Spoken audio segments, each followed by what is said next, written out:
Strikes pound Rafah, flatten large mosque. The Times reported on February 22nd. Was anyone killed? Who dropped the bombs? And what is Rafah? The title conceals all the important information, namely that Israel killed scores of Palestinian civilians.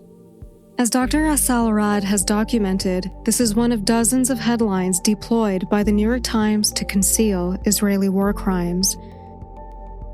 A February 29th headline reads, "As hungry Gazans crowd a convoy, a crush of bodies, Israeli gunshots, and a deadly toll. Why are the Gazans hungry? Did the Israeli gunshots kill the Palestinians?"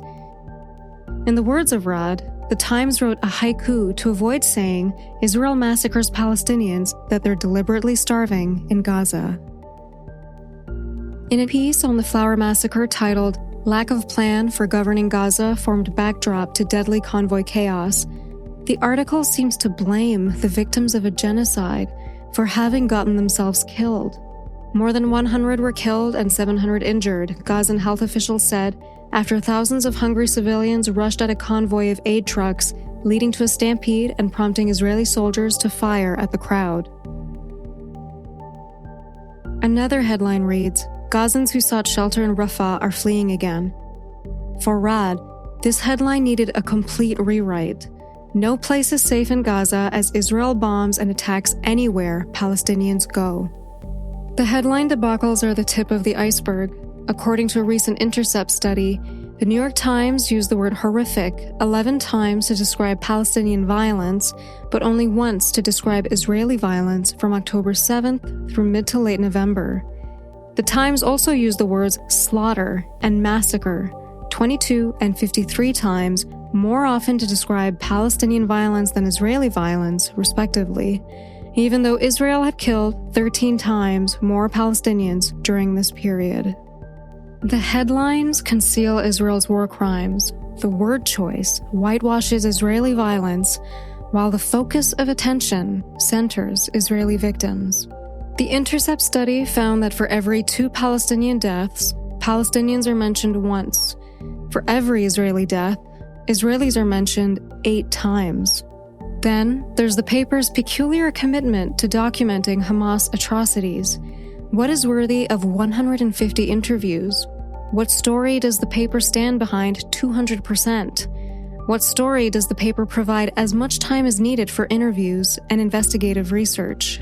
Not Israel's plausible genocide, not Israel's systematic torturing of prisoners, not Israel's targeting of apartment buildings and civilian infrastructure, not Israel's killing of its own civilians on October 7th, not Israel's starving Palestinians to death, not even Hamas's killing of 764 Israeli civilians on October 7th. Nope. Nothing having to do with anyone killing anyone at all.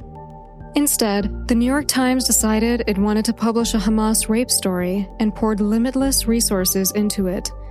Anat Schwartz, a co-author of the now infamous Times piece, Screams Without Words, said as much in an interview with Israeli Army Radio on December 31st.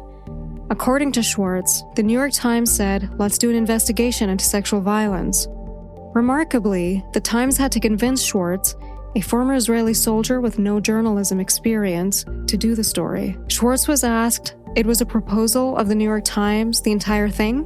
She responded, unequivocally, obviously, of course. No surprise, the sponsor of the piece, executive editor John Kahn, has strong pro-Israel sympathies, and that Schwartz told interviewees the point of the article was to present Israel in a positive light. This fact was revealed by the lead author of the story as well, Jeffrey Gettleman, who said the point of the investigation was not to assess the veracity of testimonies collected, but rather the point was to present a story to move people. And, indeed, the paper did not seem bothered by reporting fiction as fact. Raz Cohen, a key witness, had already changed his story at least 3 times before the Times cited it as fact. The family of the main character of the story, Gal Abdush, rejected the accusation that she was raped, claiming the media invented the entire thing. The spokesperson of Kibbutz Be'eri also rejected the claim in the article that the sisters Yahel and Noya Sharabi were raped. The paper relied on Zaka testimonies, the organization responsible for intentionally spreading some of the most insidious lies that have circulated about October 7th. The pro-Israel bias at the Times has been more than a century in the making. From 1914 to 1930, the paper communicated the Zionist viewpoint, giving almost no attention to the Palestinian Arabs. During the Nakba, or Israel's ethnic cleansing of 750,000 Palestinians, the Times barely talked at all about Palestinians, even though it had a correspondent on the ground at the time. The pro-Israeli bias continued to shine throughout the 1960s and 1970s. During this period, Israel was depicted as a struggling nation trying to thrive in the face of hostile Arab neighbors. The narrative, in a nutshell, was that Jews survived the Holocaust and heroically built a state the evil Arabs are trying to destroy. Another study of the New York Times found that of the 2,490 articles written about Palestinians from 1979 to 2019, less than 2% of them were written by Palestinians.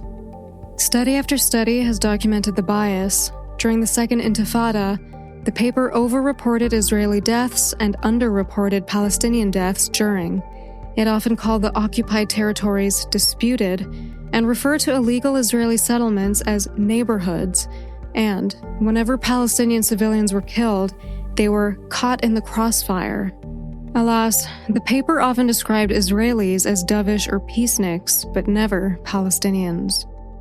Similarly, during Israel's 2014 war on Gaza, another study found that the New York Times often justified Israeli violence while condemning and exaggerating Palestinian violence.